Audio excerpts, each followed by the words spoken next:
Hello, my friend. It's the Range Ronin. I sure appreciate you joining me for another At the Range chapter in the Range Ronin Chronicles. I sincerely hope that you enjoy it. So, let me open the book and we'll get going.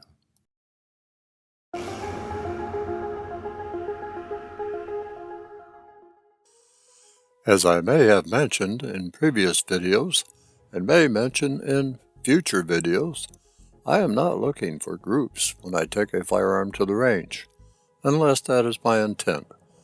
More often, I am looking for reliability and my ability to communicate with the pistol to hit what I am aiming at, especially one equipped with an optic. As importantly, I am attempting to determine what the pistol is telling me.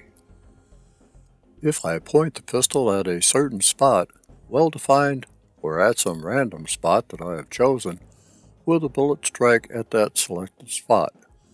While I think that it should hit that spot, the bullet may or may not agree with me. Feedback from the pistol helps me to determine if I need to adjust my grip on the pistol, adjust my point of aim, adjust my trigger pull speed, adjust my finger position on the trigger, etc.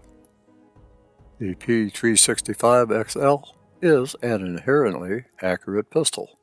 The challenge is to get me and the pistol working in harmony to obtain my desired outcome.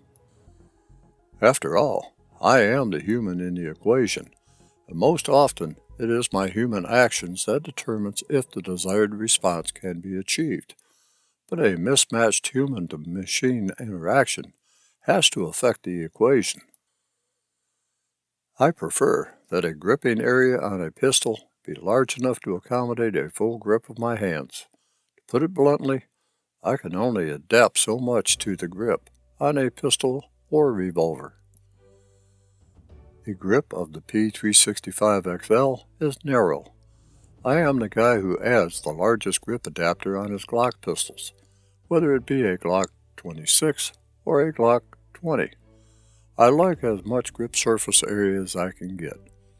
From a handling aspect, I like the Beretta 92FS M9 pistols, as well as the Sig Sauer full-size and compact pistols, as well as CZ full-size and compacts. With a two-hand hold, I find myself compressing the fingers of the shooting hand with the palm of my support hand, which should be pressing the grip, and not my fingers. While the grip texture of the P365XL is excellent, there is still this "I don't have enough grip on this gun" sensation. With the P365XL, I just have to do the best with what I have to hold on to. Now, let's talk ammunition. Ammunition that is not recommended for the Sig P365XL is +P+. This may void your warranty. Hand-loaded or reloaded ammunition should also not be used. P365XL, however, is safe to fire +P ammunition. The trigger is unlike most others that I have pulled.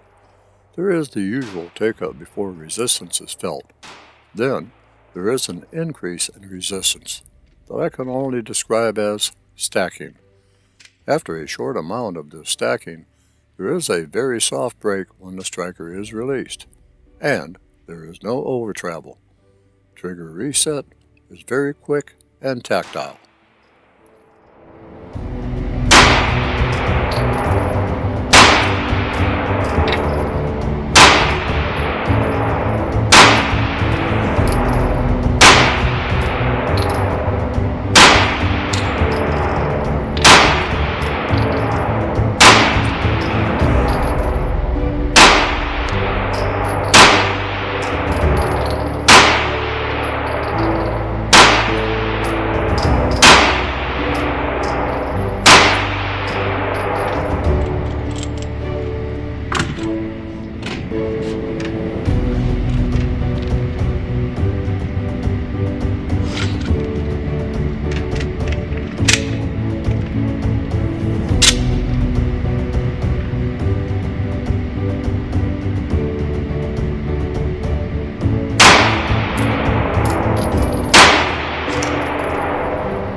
first question for myself is, would I place the P365XL, especially with an installed optic, over the G48 or Springfield Armory Hellcat Pro for daily concealed carry?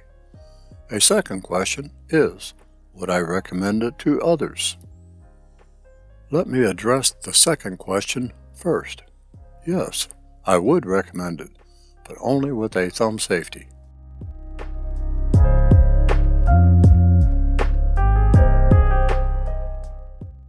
Overall, P365XL is a fine pistol and worthy of consideration should you be in the market for a light, micro-compact pistol that can hold 12 plus 1 cartridges of initial capacity with the factory magazine, and if the pistol feels good in your hands, and you can shoot it well. By all means, it might be the right pistol for you, but you really need to handle it, shoot it, and do the same for others that you might be considering before you make a decision. You need to do your research. As for the first question, I will say that the Sig Sauer P365XL is one of my favorite micro-compact firearms. Whether I really need an optic is up for debate, mostly with myself. Well, that's it for this chapter in the Range Ronin Chronicles. I hope that you enjoyed it and learned something from it. I hope that you will walk with me in this journey of mine and return for my other reviews. Until the next time, take care of yourself, stay vigilant, stay armed, and stay safe out there.